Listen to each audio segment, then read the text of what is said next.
दूनी 4, 2 दूनी 4, 2 तिये 6, 2 तिये 6, 2 चौके 8, 2 चौके 8। 2 गुरुजी, पचे। मैंने साफ सफाई कर दी है, क्या मैं अंदर कक्षा में आ सकता हूँ? नहीं गुरुजी, वह नीची जाति का लड़का है। अगर वह कक्षा में आता है तो हम सब नहीं पढ़ेंगे। हाँ हाँ, हम नहीं पढ़ेंगे, हम नहीं पढ़ेंगे। हाँ हाँ, ठीक है। सुनो, पढ़ाई लिखाई करना तुम्हारा काम नहीं है। यह काम सिर्फ ऊंची जाति के लड़कों का है। तुमसे यह काम नहीं होगा। जाओ जाके झाड़ू पोछा करो।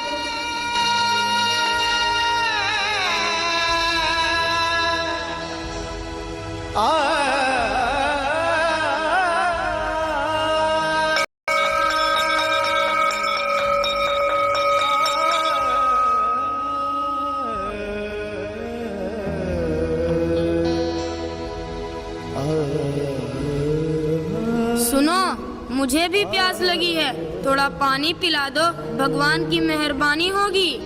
ए महार जाति का लड़का, तुम यहाँ क्या कर रहे हो? यहाँ तुम्हारी जगह नहीं है। चलो निकलो यहाँ से। हाँ हाँ, निकलो, चलो निकलो। सारा दिन खराब कर दिया।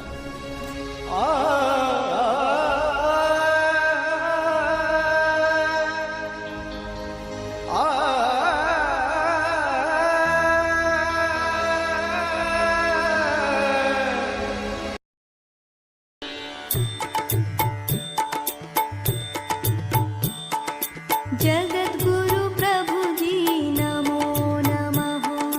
जगत गुरु प्रभु जी नमो नमः।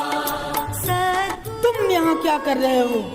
पंडित जी, मुझे भी भगवान का दर्शन करना है, मुझे भी आशीर्वाद लेनी है। तुम यहाँ नहीं आ सकते, तुम अछूत हो। तुम्हारे अंदर आने से मंदिर अपवित्र हो जाएगा।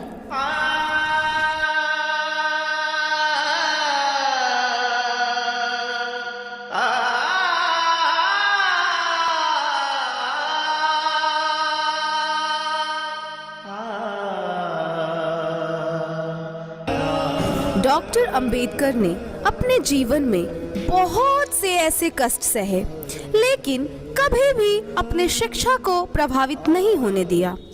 वह हर दिन 14 से 18 घंटे तक अध्ययन किया करते थे।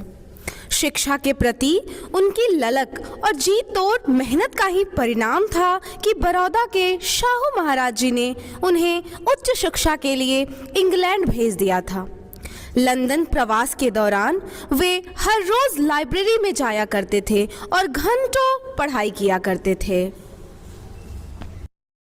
Why are you eating food in the library instead of going to the cafeteria? I'm going to cancel your membership and you will have to pay fine for this act. Please forgive me, sir. Don't cancel my membership. I need to study for the betterment of people of my society. I don't have enough money to go to the cafeteria and have lunch. That's why I was eating here, sir. Please forgive me. I need to continue my study. Oh my goodness, you are there for such a great cause. Listen brother, from today onwards you will not eat here in the library. Instead you will come to the cafeteria. I will share my lunch with you every day. Thank you, sir. Thank you so much. Why do you always study? You never go anywhere to have some fun, as many do here. If I will have fun, then who will take care of my people? इसके बाद बाबा साहब भीमराव अंबेडकर ने Europe के भिन्न भिन्न विश्वविद्यालयों से 4 विषयों में पीएचडी की उपाधि हासिल की। भीमराव अंबेडकर भारतीय इतिहास के ऐसे इकलौते व्यक्ति हैं जिन्होंने दलितों और वंचितों को सामाजिक अधिकार दिलाने के लिए अपना संपूर्ण जीवन समर्पित कर दिया।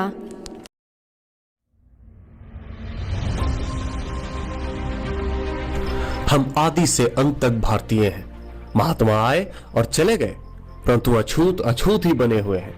जाति एक धारणा है जो मन की अवस्था मात्र है। कुछ लोग सोचते हैं कि धर्म समाज के लिए आवश्यक नहीं है। मैं यह दृष्टि नहीं रखता। मैं धर्म की नींव को समाज के जीवन और प्रथाओं के लिए आवश्यक मानता हूं। परंतु जो धर्म जन्म से एक को श्रेष्ठ और दूसरे को नीच बनाए रखे, वह धर्म नहीं गुलाम बनाए रखने का षड्यंत्र है। यदि हम एक संयुक्त, एकीकृत, आधुनिक भारत चाहते हैं तो सभी धर्मशास्त्रों की संप्रभुता का अंत होना चाहिए। धर्म मनुष्य के लिए है, न कि मनुष्य धर्म के लिए। हमें अपने पैरों पर खड़ा होना है, अपने अधिकार के लिए लड़ना है। राजनीति में हिस्सा न लेने का सबसे बड़ा दंड यह है कि अयोग्य व्यक्ति आप पर शासन करने लगता है। मैं राजनीति में सुख भोगने नहीं, बल्कि अपने सभी दबे कुचले भाइयों को उनके अधिकार दिलाने आया हूं। ज्ञान हर व्यक्ति के जीवन का आधार है। शिक्षा महिलाओं के लिए भी उतनी ही जरूरी है जितनी पुरुषों के लिए। मैं बहुत मुश्किल से इस कारवां को इस स्थिति तक लाया हूं। यदि मेरे लोग, मेरे सेनापति इस कारवां को आगे नहीं ले जा सके तो पीछे भी मत जाने देना। बाबा साहब भीमराव अंबेडकर की जय। बाबा साहब भीमराव अंबेडकर की जय। मेरे नाम की जय जयकार करने से अच्छा है मेरे बताए हुए रास्ते पर चलें। धन्यवाद।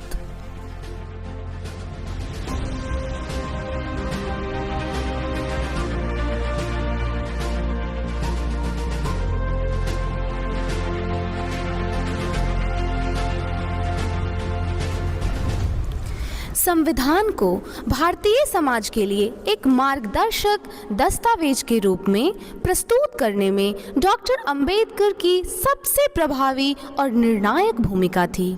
26 नवंबर 1949 को संविधान सभा ने संविधान के उस प्रारूप को स्वीकार किया जिसे भीमराव अंबेडकर की अध्यक्षता में ड्राफ्टिंग कमेटी ने तैयार किया था।